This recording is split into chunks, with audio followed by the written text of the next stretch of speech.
예, 지난 금요일날 다 보셨겠지만 다시 한번 보도록 하겠습니다.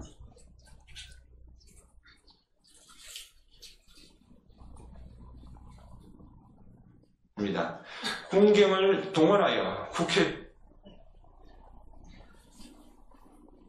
등 헌법기관의 권한을 훼손하고 국민의 기본적 인권을 침해함으로써 헌법소의 책무를 저버리고 민주공화국의 주권자인 대한국민의 신임을 중대하게 배반하였습니다. 결국 피청구인의 위법 행위는 국민의 신임을 배반한 것으로 헌법소의 관점에서 용납될 수 없는 중대한 법 위반 행위에 해당합니다. 피청구인의 법 위반 행위가 헌법 질서에 미친 부정적 영향과 파급 효과가 중대하므로 피청구인을 파면함으로써 얻는 헌법소의 이익이 대통령 파면에 따르는 국가적 손실을 압도할 정도로 크다고 인정됩니다. 이에 재판관 전원의 일치된 의견으로 주문을 선고합니다. 탄핵 사건이므로 선고 시각을 확인하겠습니다. 지금 시각은 오전 11시 22분입니다. 주문, 피청구인 대통령 윤석열을 파면한다. 첫째 선수가 명목 선수가 2020년 4월 4일 오전 11시 22분 윤석열 대통령을 파면했습니다. 예, 우리 대한민국 역사에 길이 남을 판결이지요. 역사책에 오랫동안 아마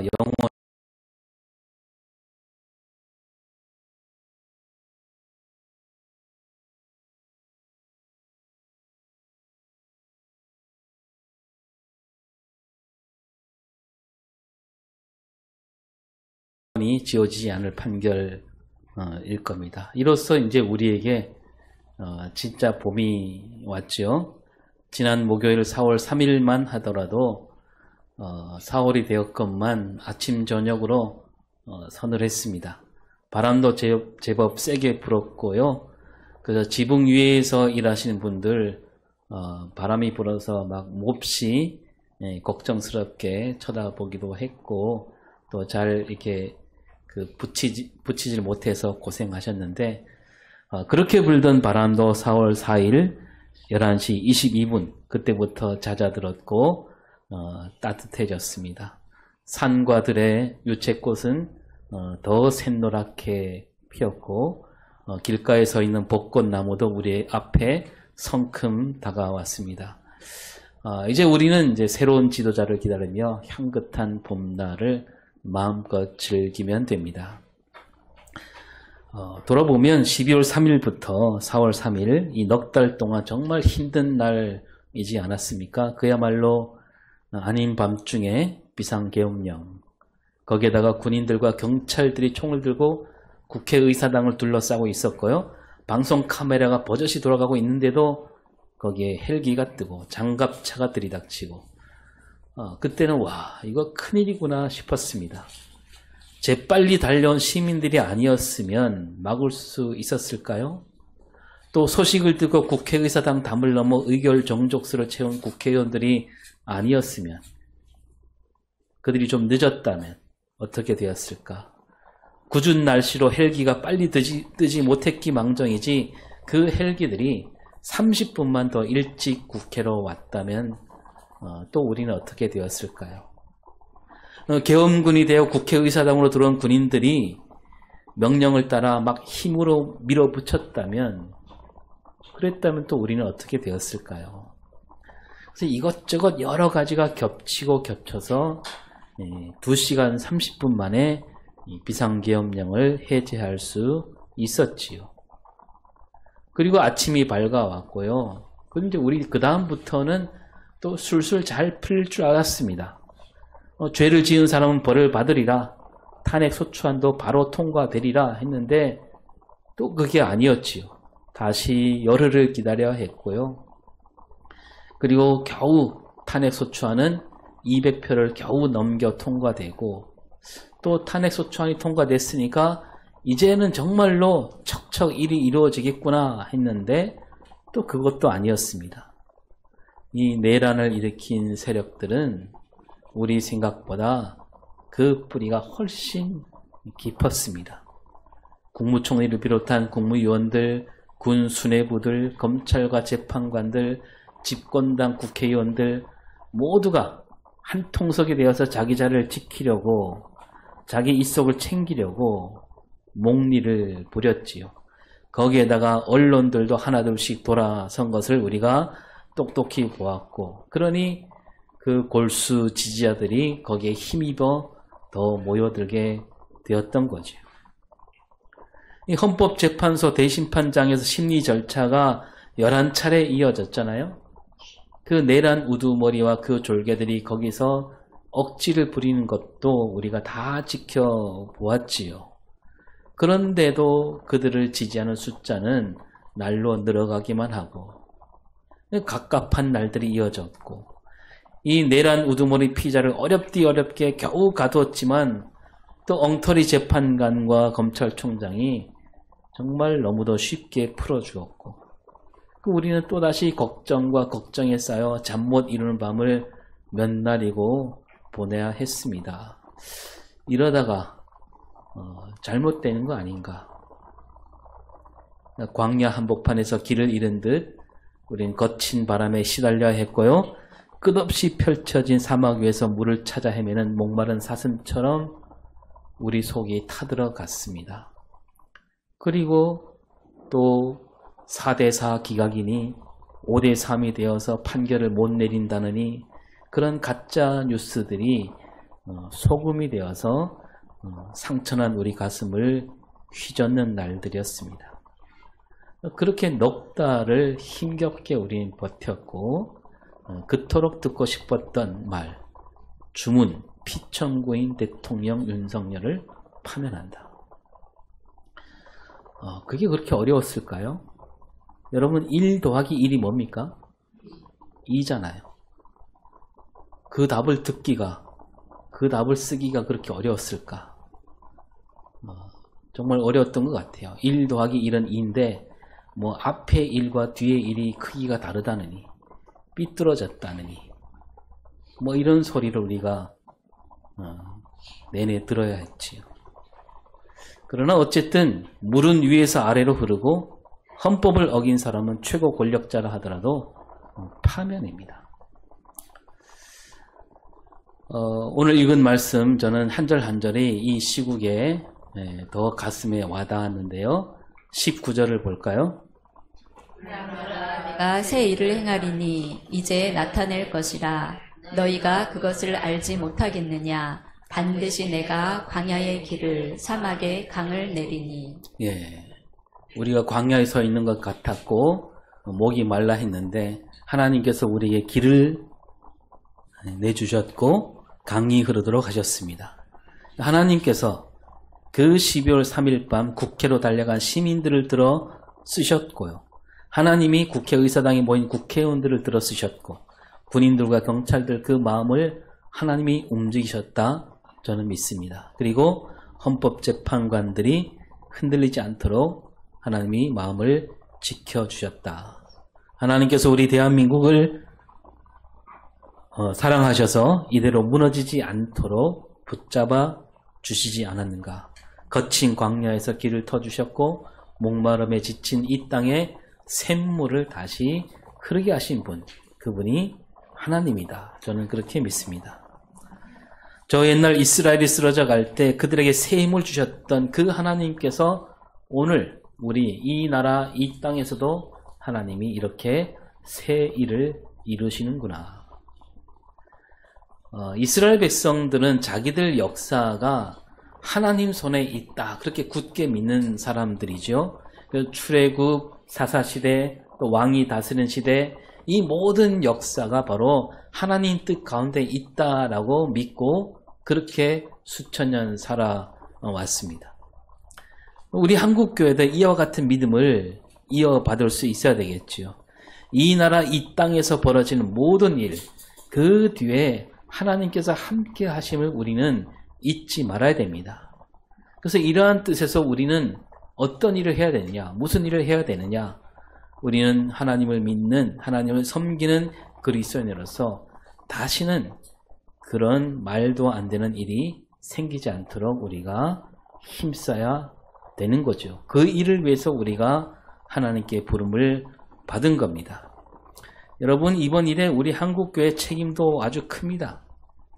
미신과 주술에 빠진 사람, 이단 사이비와 손을 잡은 사람, 그런 사람이 대통령이 되지 못하도록 우리가 앞서서 막았어야 하지 않겠습니까? 우리 한국교회가 어떤 누군가를 대통령으로 만들 수는 없다 할지라도, 그런 힘은 없다 할지라도 적어도 이상한 사람이 대통령이 되지 않도록 하는 그런 힘은 있습니다. 여러분, 우리가 한 번에 알아봐야 하지 않았습니까? 믿지 않는 사람들은 대수롭지 않게 여길 수 있습니다. 그러나 우리는 알아봐야죠. 그 대통령 후보 토론에 나올 때 손바닥에 왕이라는 글자를 새기고 나온다? 전 국민이 보라는 듯 그 손바닥을 카메라 앞에 들이미는 그런 사람이라면 저 사람은 정말 미신과 주술에 빠져도 아주 깊이 빠진 사람이구나. 그거 우리가 알아차려야 되지 않았겠습니까? 그러면서 우리 온 교회가 적어도 저 사람은 안 된다. 들고 일어났어야 합니다. 그런데 우리는 어떻게 했을까요? 그때 우리는 가만히 있었습니다. 아니, 오히려 하나님 이름을 팔고 예수 이름을 팔아서 그쪽 편을 드는 사람들도 있었지요. 그래서 미신과 주술에 빠진 사람이 대통령이 되니까 온 나라에 그만 미신이 들끓게 되는 그 꼴을 우리가 보고 말았지요. 점쟁이와 무당이 심심찮게 텔레비전에 나오고요. 이단과 사이비는 더 목소리를 높이는 그런 2년 11개월이었습니다. 여러분, 우리가 요즘 새벽에 사무엘상 말씀을 나누고 있잖아요.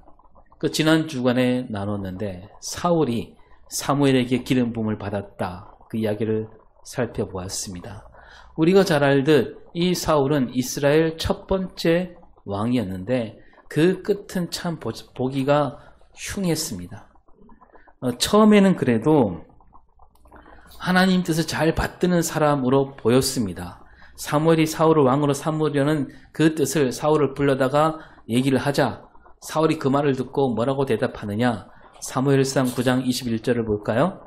나는 이스라엘 지파의 가장 작은 지파 베냐민 사람이 아니니까 또 나의 가족은 베냐민 지파 모든 가족 중에 가장 미약하지 아니하니까. 네. 자기는 이스라엘 지파 가운데 가장 작은 지파 베냐민 지파다. 그리고 그 베냐민 지파 가운데서도 우리는 가장 미약한 집안이다. 이렇게 말하잖아요. 근데 가만히 보면 우리가 그때 살펴보았지만 이 베냐민 지파가 가장 작은 지파라는 말은 맞는 말이에요. 그런데 성경에 사울을 얘기할 때 그 아버지 얘기부터 나오는데 그 아버지 기스는 베냐민 지파 가운데 아주 유력한 사람이다. 이렇게 말씀하고 있습니다.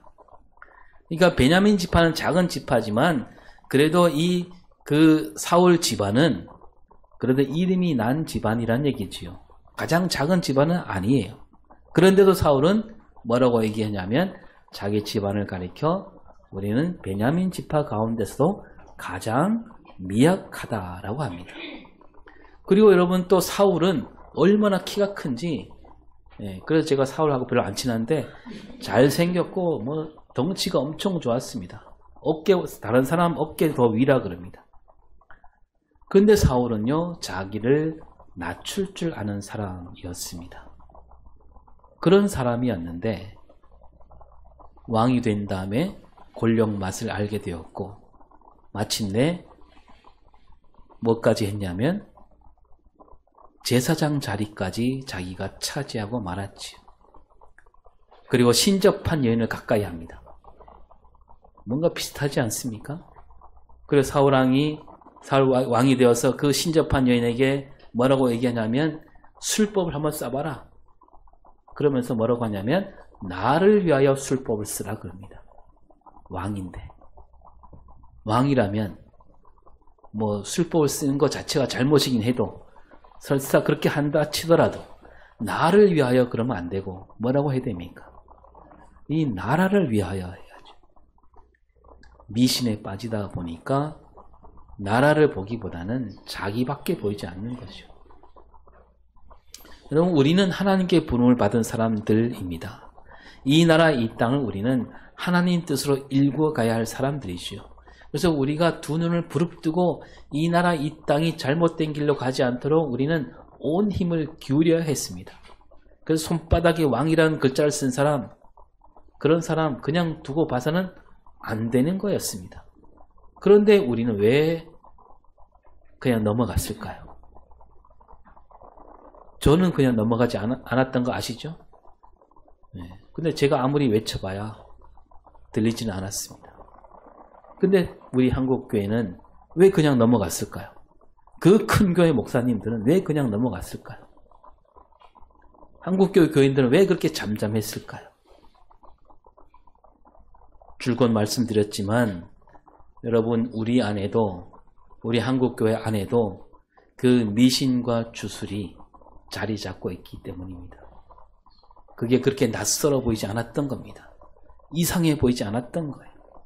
불편하지 않았던 겁니다. 그런 교회가 있다는 소리를 들었어요. 담임 목사를 모시는데 하나님께서 꿈에 보여주셨대요.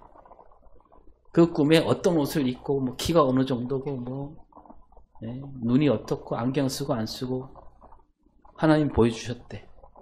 그리고 그 목사님 왔는데 진짜 그분이더라는 거야. 그래서 이분은 하나님이 보내주신 목사님이다, 그렇게 말하는 교회가 있다고 들었는데, 그럼 우리 죽촌교회는 그러지 않죠? 하나님께서 보여주실 수도 있습니다. 그 성경에도 그런 이야기가 꽤 자주 나오지요. 꿈으로 보여주시는 거.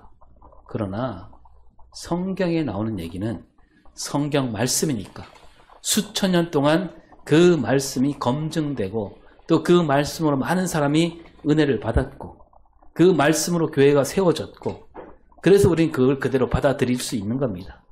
그런데 오늘 지금 나에게 하나님이 보여주셨다? 함부로 그렇게 말해서는 안 되는 거죠. 이렇게 생각하면 됩니다. 정말로 하나님 뜻이라면, 하나님이 그 뜻을 꿈에 보여주셨다면, 주신다면 딱 한 번에 그치지 않습니다. 여러분, 이 꿈이 하나님께서 보여주신 꿈인가 아니면 그냥 스쳐 지나가는 꿈인가, 그걸 가려내려면요, 이렇게 보면 돼요. 그 똑같은 꿈을 하나님이 여러 차례 보여주십니다. 한 번이 아니에요. 여러 차례 보여주실 때 그때 그 꿈이 바로 하나님이 보여준 꿈이다. 비로소 이렇게 말할 수 있는 겁니다. 한 번 갖고 그렇게 말할 수 있는 게 아니에요. 그리고 여러 차례 보여주셨더라도 그게 꼭 하나님 뜻이냐? 그렇지 않을 수도 있습니다. 여러 차례 보여주시면 그거 갖고 하나님께 나와서 여쭙고 기도하면서 여쭙고 또 여쭈어야 돼요. 그래도 자꾸 보인다면 그때 비로소 하나님 뜻으로 알고 그리고 하나님 뜻이라 할지라도 함부로 밖에 나와서 말하지 않도록 해야 됩니다. 그냥 나만 알고 있으면 돼요. 그게 맞아떨어지면 감사한 거고. 여러분 아까 읽은 말씀 다시 읽어볼까요? 19절 시작. 내가 새 일을 행하리니 이제 나타낼 것이라 너희가 그것을 알지 못하겠느냐. 반드시 내가 광야의 길을 사막에 강을 내리니. 자, 하나님께서 앞으로 하실 일을 가리켜 뭐라고 부르십니까? 새 일이라고 하십니다. 하나님께서 이루시는 새 일, 이 새 일은 그냥 저절로 다가오지 않는다는 얘기입니다. 하나님께서 이루시는 일이에요. 따라서 이 말은 뭐냐면 앞으로 일어날, 하나님이 일어날 이 일은 하나님이 이루실 터이니 하나님께 맡겨라, 그런 뜻이에요. 여러분, 사람들은 왜 점괘를 볼까요? 왜 점괘를 봅니까? 여러분도 옛날에 봤죠? 예수 믿기 전에 안 본 사람도 있겠지만 왜 점괘를 볼까요? 왜 손바닥에 글씨를 쓸까요? 믿음이 없기 때문이죠. 믿지 못하니까. 그래서 앞으로 일어날 일, 내가 먼저 알아야지. 그리고 그거라도 써놔야 마음이 편한 거예요. 믿지를 못하는 거죠. 하나님은 이스라엘 백성들에게 말씀하십니다. 나를 믿어라. 내가 반드시 광야의 길을 내고 사막의 강을 내리라. 그리고 오늘 읽은 말씀 바로 앞에 15절에 뭐라고 하신지 아세요? 시작. 나는 여호와 너희의 거룩한 이요 이스라엘의 창조자요 너희의 왕이니라. 네. 하나님은 그들에게 내가 누군지 똑똑히 말씀하고 있습니다. 또박또박 말씀하시죠. 창조자다. 이스라엘을 지으신 분이다. 내가 너희들을 지었는데 너희들은 내가 지었는데 내가 그냥 지켜보기만 하겠느냐 그거죠. 그리고 내가 너희 뭐다? 왕이다. 내가 너희를 이끄는 왕이다. 왕으로서 끝까지 지켜주신다라는 말씀이에요. 그리고 거룩한 이, 거룩하다. 이 말 우리가 여러 차례 나누었잖아요. 거룩하다. 뭐 어떤 다른 뜻을 품지 않고 오직 한 가지만. 다시 말해서 너희들을 내가 사랑하는데 내가 뭘 얻으려고 어떤 다른 뜻이 있어서 너희들을 사랑하는 게 아니라 그 무엇도 바라지 않고 너희들을 사랑한다. 그런 뜻에서 거룩하다라는 겁니다. 그 마음 한 가지뿐이다. 그 하나님께서 바로 새 일을 이루신다고 하는데 믿고 따라와라 그거 아닙니까? 그리고 그 20절 뒷자락을 보면요. 시작. 내가 광야의 물을 사막에 강을 내어 내 백성 내가 택한 자에게 마시게 할 것입니다. 예, 너희는 내 백성이다. 내 백성이다. 그리고 너희들이 나를 고른 게 아니고 누가? 하나님이 골랐다는 겁니다. 하나님이 택한 백성이에요. 그러니 광야의 물을 내고 사막의 강들을 내는 일, 이거는 반드시 이루어질 것이다. 내가 이루리라 그거죠. 그리고 21절에 뭐라고 되어 있습니까? 이 백성은 내가 나를 위하여 지었나니 나를 찬송하게 하려 함이니라. 네. 이 백성, 이스라엘 백성들은 하나님께서 누구를 위해 지었다고요?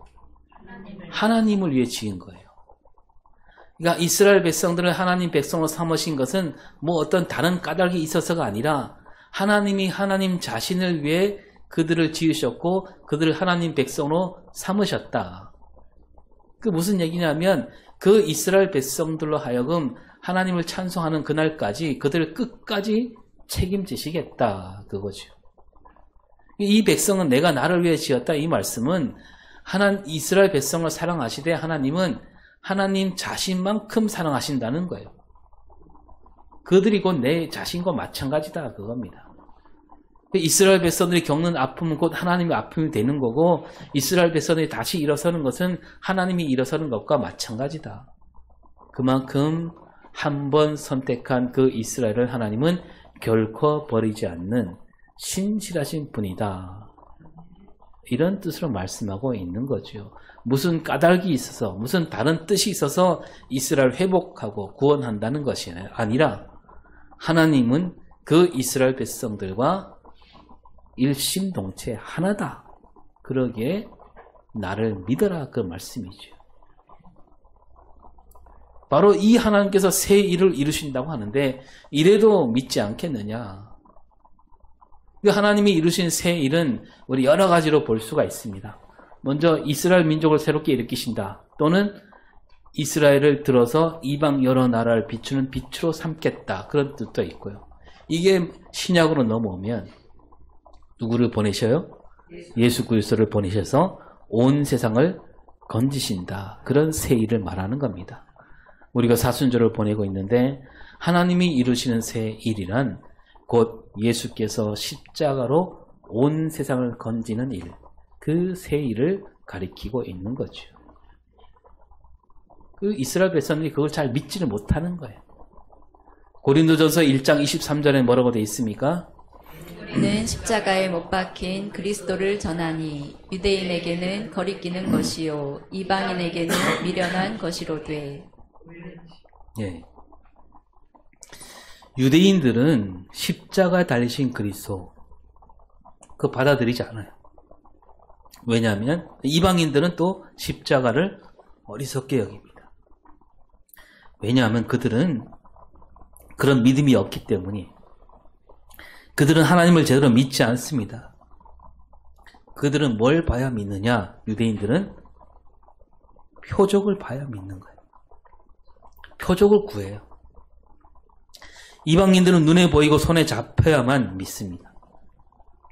한마디로 그들은 하나님을 믿는다고 하지만 오랫동안 요즘으로 얘기하면 그 미신과 주술에 사로잡혀 있는 사람들이에요. 그러니까 그 십자가를 받아들일 수 없는 거죠. 그러니까 미신과 주술은 우리 믿음을 가로막습니다. 여러분, 유대인들은 아직도 십자가를 믿지 않아요. 어쩌면 예수님이 십자가 달려서 그 십자가에서 뛰어내려서 로마를 물리치고 새로운 나라를 일으켰다면 그때 믿을지 모르겠습니다. 그러니까 미신과 주술은 그 믿음을 가로막는 거예요.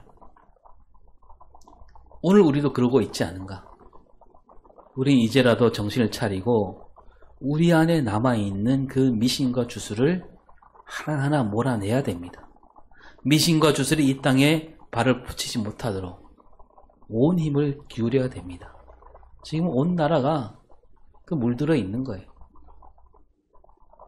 오직 새 일을 이루시는 하나님, 그 하나님을 바라보며 우리가 이 땅을 하나님 뜻으로 일구어 가야 되는 거죠. 제가 주문 피청구인 대통령 윤석열을 파면한다 이 말을 들었을 때 막 가슴이 벅차오르고요. 우리 대한민국이 정말 자랑스럽고 우리가 마음을 졸이며 보냈던 날들 생각하니까 막 울컥하기도 했는데 가슴 한쪽에서는 또 드는 생각이 뭐냐. 야, 이제 우리 한국교회는 이 땅에서 뭘 할 수 있을까? 그런 걱정. 한국교회가 설 자리가 있을까? 이 헌법재판소가 판결을 미루고 있을 때 3월 21일 로마 바티칸 교황청 성직자부 장관으로 있는 우리나라 사람 유흥식 추기경이 빨리 파면 선고를 하라는 뜻으로 이렇게 말하지요. 정의의 소리를 듣는다면 헌재는 지체할 이유가 없다. 정의에는 중립이 없다라고 했습니다. 그리고 이어서 3월 31일 천주교 사제들이 시국선언을 했습니다. 헌법재판소를 보고 외쳤습니다. 하루빨리 파면 선고하라고. 심지어 여러분 불교에서도 나섰지요. 4월 2일 오전 11시 종로구 조계정 대웅전에서 기도를 올린 뒤에 헌법재판소까지 오체 투지를 하면서 헌재가 만장일치로 파면해야 된다고 소리쳤습니다. 오체 투지가 뭡니까? 절을 하는데 두 팔꿈치, 두 무릎, 이마 이 5군데가 땅에 닿도록 하는 절. 분열된 대한민국을 수습하기 위해서는 좌고우면할 것 없이 국민 뜻에 따라 역할을 다해 파면을 결정해야 된다. 이렇게 외쳤습니다. 그런데 우리 한국교회는 뭘 했을까요? 우리는 아무것도 하지 않았습니다. 왜 하지 않았을까? 한국교회 목사들이 다 죄다 태극기 세력인가요? 다 탄핵 반대 세력이었을까요? 아닙니다. 안 그런 목사들이 훨씬 더 많았지요. 무엇이 옳은지 무엇이 그른지 알지만 외치지 않았습니다. 왜? 왜 외치지 않았을까요? 두려우니까. 나로 말미암아 교인이 떠나면 어떡하지? 함부로 외쳤다가 거리에 나갔다가 교회에서 쫓겨나면 어떡하지? 그러면서 뭐라고 핑계댑니까? 우리는 교회니까 정치에 끼어들지 말자. 이거는 옳고 그름이 아니라 정파 문제다. 서로 권력을 가지려는 더러운 싸움이다. 거룩한 교회가 그래서 쓰겠냐? 그렇게 핑계를 대지 않았습니까? 마침내 헌법재판소가 판결을 내렸지요. 이제 우리 한국교회는 무슨 말을 할 수 있을까요?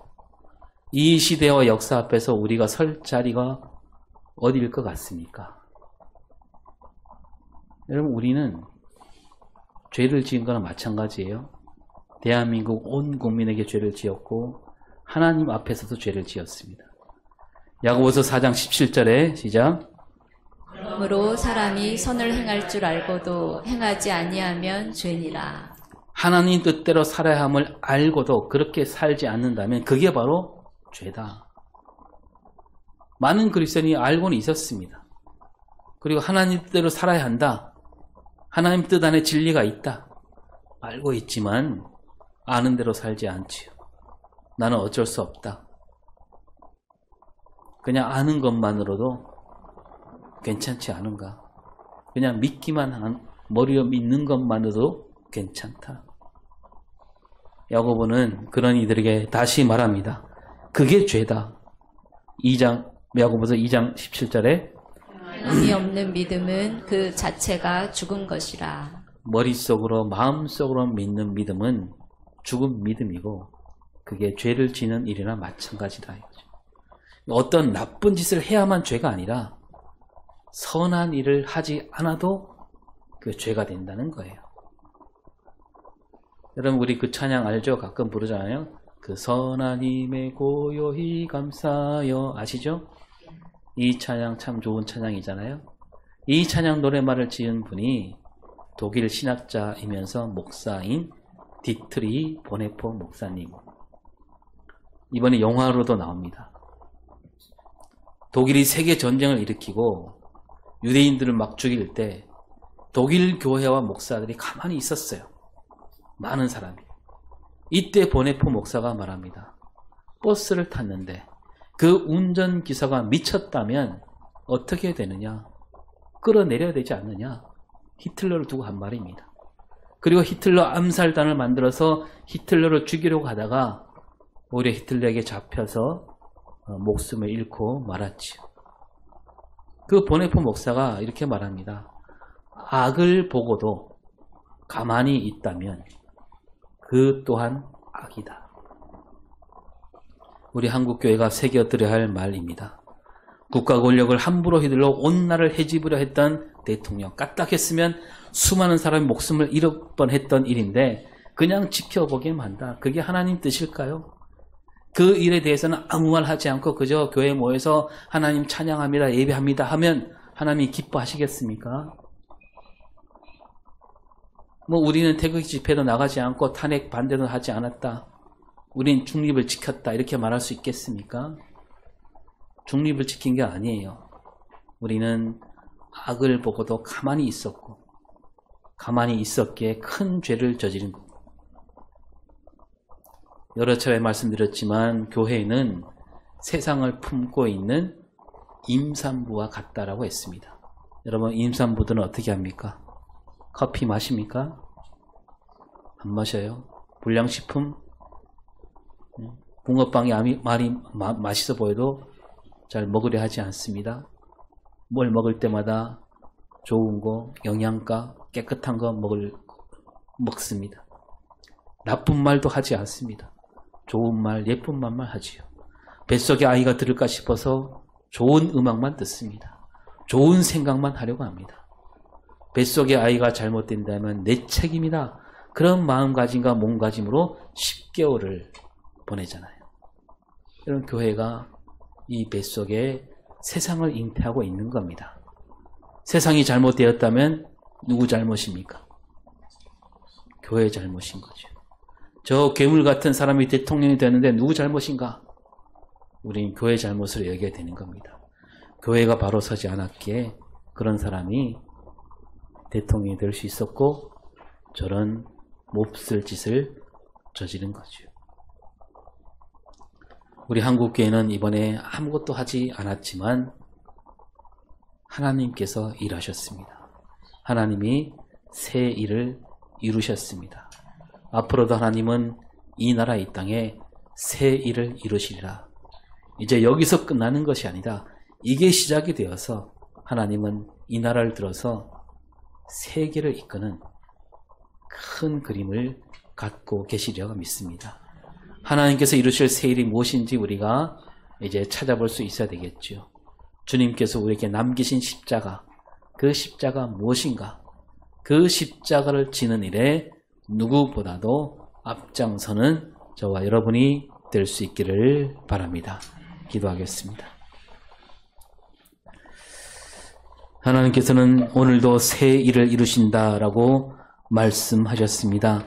그 말씀을 듣는 우리, 그 일에 힘쓰는 삶이 되게 하시고 이 땅에 하나님 뜻이 이루어지도록 우리 온 마음과 온 몸을 다하는 우리 삶과 신앙이 되게 하여 주시옵소서.